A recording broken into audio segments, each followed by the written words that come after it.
attention over there, which should be easy with the suit jacket that he's got rocking, courtesy of Nia Randolph's dad. But, Coach, your initial reaction to the meet that you saw here tonight?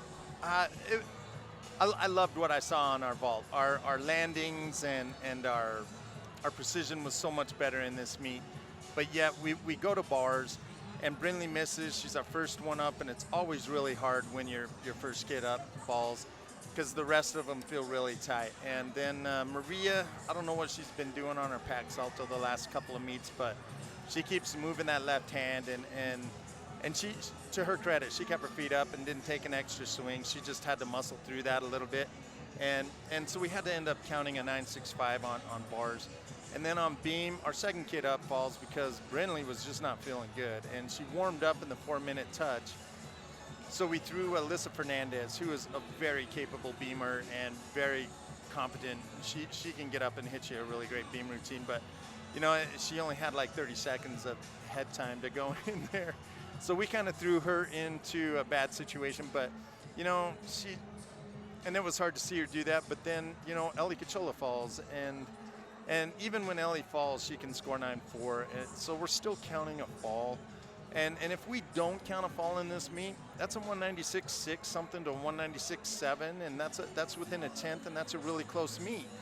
But you know, if you're counting falls, you're not going to beat a team that's as talented and as well coached as Stanford is. They're just amazing. So I want to go back to that bars sequence. You open with the fall from Christensen. What did it take for each of your next 5 gymnasts to hit their routines and still walk away with a solid score? I'm proud of them. You know, that's what this team's been able to. We've had to do that in every one of our last 4 meets. Our first kid up on beam falls a couple of times. Our first kid up on bars fell this time. And, you know, but the way the team puts it together and figures it out is great. And Maria scores a 9.875 last, you know, meet on bars, and then goes 9.6 in this meet. And it just, you know, we got to figure out how to get that kid to hit both of her events on the same night. And when we do, because she's gone 9.85 on beam and a 9.875 on bars.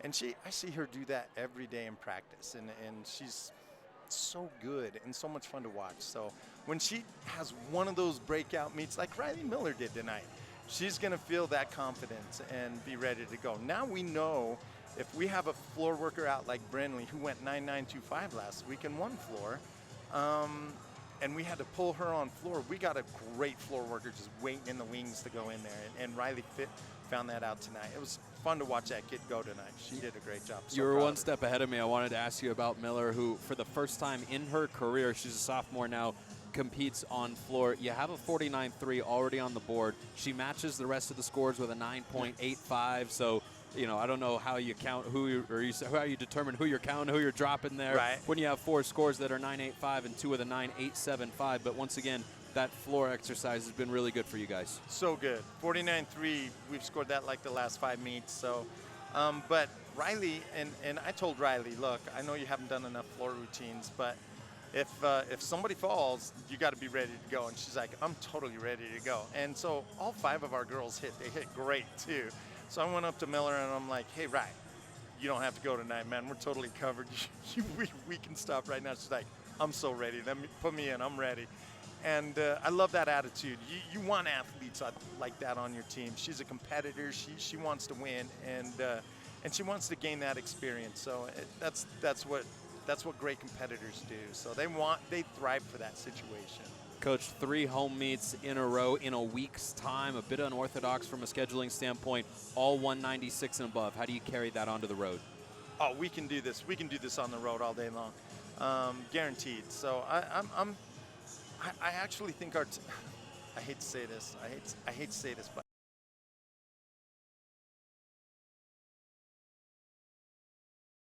like that on your team. She's a competitor. She wants to win, and she wants to gain that experience. So that's what great competitors do. So they thrive for that situation.